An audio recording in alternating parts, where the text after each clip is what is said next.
بسم اللہ الرحمن الرحیم۔ السلام علیکم دوستوں، آج کی ہماری اس ویڈیو کا عنوان ہے اسلام دہشت گردی کی تعلیم نہیں دیتا اور اسلام تلوار سے نہیں بلکہ کردار سے پھیلا۔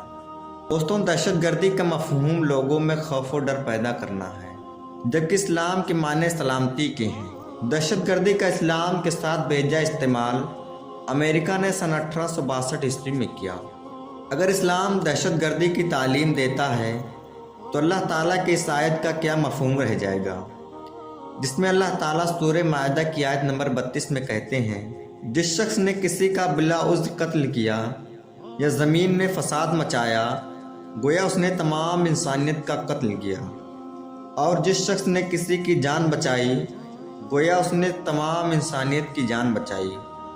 اس آیت سے یہ بات واضح ہوتی ہے کہ اسلام کی نگاہ میں قتل ایک سنگین جرم ہے اور یہ ایک بہت برا عمل ہے۔ اس آیت سے یہ بھی پتہ چلتا ہے کہ قتل چاہے کسی بھی مذہب کا ہو، خواہ مسلم، ہندو، سکھ، عیسائی کسی کا بھی ہو، یہ بہت برا ہے جو بلا عذر پیش کبھی نہیں آنا چاہیے۔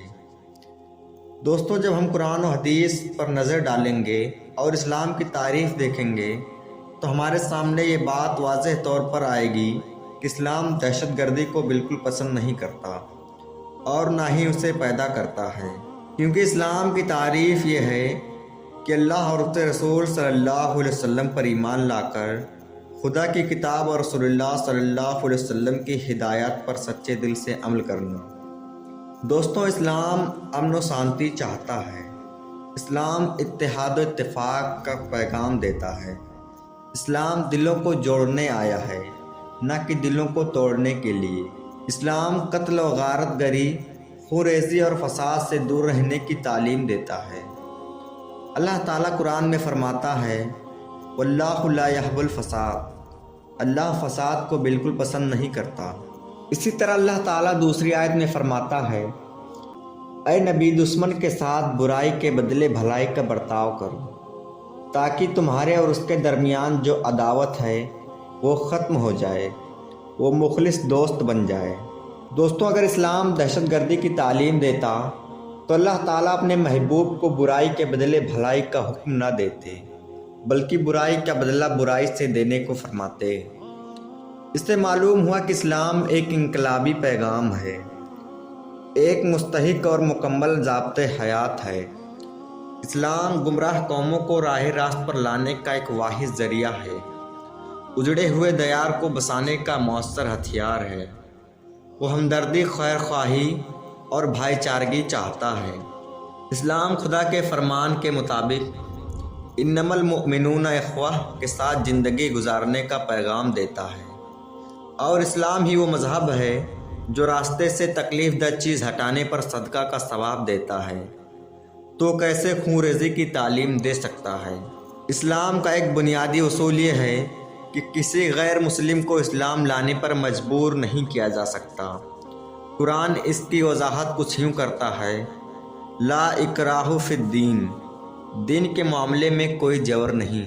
دوستوں، مسلمانوں نے ہندوستان پر تقریباً 700 سال تک حکومت کی، مگر انہوں نے کسی غیر مسلم کو بالجبر مسلمان نہیں بنایا۔ اسی طرح مسلمانوں نے اسپین پر کم و بیش 800 سال تک حکومت کی اور کبھی بھی کسی غیر مسلم کو اسلام قبول کرنے پر مجبور نہیں کیا۔ اسی طرح دوستوں، جزیرۃ العرب پر مسلمانوں کی حکومت 1400 سال سے ہے۔ اس کے باوجود جزیرۃ العرب میں آج بھی 1 کروڑ 40 لاکھ عربی نسل کی عیسائی ہیں۔ اگر دین کے معاملے میں زور زبردستی ہوتی اور طاقت کا استعمال کیا جاتا تو ایک بھی عربی نسل عیسائی جزیرۃ العرب میں باقی نہ رہتے۔ اسی آیت کریمہ کے تحت ہمارے اسلاف نے اس پر مکمل طور پر عمل کر کے دکھایا۔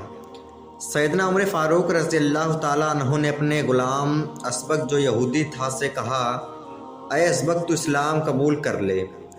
تو آپ کے غلام اسبق نے کہا، میں اسلام قبول نہیں کروں گا۔ تو آپ خاموش ہو گئے اور کچھ نہ کہا۔ اگر اسلام دہشت گردی کی تعلیم دیتا تو سیدنا عمر فاروق رضی اللہ تعالیٰ عنہ اسے تلوار کی زور سے اسلام لانے پر مجبور کر دیتے۔ ہمارے اسلاف نے اسلام کے پیغام کو جس طرح عام کیا، اس میں تلوار نے نہیں بلکہ کردار نے زیادہ کام کیا ہے۔ اس لیے کھلے لفظوں میں کہا جا سکتا ہے کہ اسلام تلوار سے نہیں بلکہ کردار سے پھیلا ہے، جس کی ایک واضح مثال یہ ہے کہ جب ایران کے گورنر ثمامہ بن اسال کو صحابہ کرام رضی اللہ تعالیٰ عنہ نے گرفتار کر کے رسول اللہ صلی اللہ علیہ وسلم کے سامنے حاضر کیا، اور ثمامہ نے رسول اللہ صلی اللہ علیہ وسلم کے بارے میں جو گستاخانہ الفاظ کہے، نعوذ باللہ من ذالک، کہ میں نے بہت سا چہرہ دیکھا مگر محمد سے گندہ چہرہ نہیں دیکھا، میں نے بہت سے شہر دیکھے مگر مدینہ سے جیسا گندہ شہر کبھی نہ دیکھا، نعوذ باللہ۔ ثمامہ نے الفاظ اس وقت کہے جب وہ مسلمانوں کی قید میں تھے۔ اگر صحابہ رضی اللہ تعالیٰ عنہ چاہتے تو ثمامہ کو اپنی تلوار سے ختم کر دیتے، مگر رسول اللہ صلی اللہ علیہ وسلم نے فرمایا، ثمامہ کے اندر سے گورنری کی بو آ رہی ہے، اے میرے صحابہ اس کو باعزت بری کر دو اور اس کو سرحد تک پہنچا دو۔ ابھی کچھ ہی دور ثمامہ گئے تھے کہ پلٹ کر دوڑتے ہوئے مسجد نبوی کے دروازے کو پکڑ کر اشہد ان لا الہ الا اللہ و اشہد ان محمدن عبدہ و رسولہ پڑھ کر ایمان لے آئے۔ یہ تھا ہمارے نبی صلی اللہ علیہ وسلم کا حسن سلوک کافروں کے ساتھ، جس نے ہمارے نبی صلی اللہ علیہ وسلم کے اخلاق و کردار کو دیکھ کر اسلام قبول کیا۔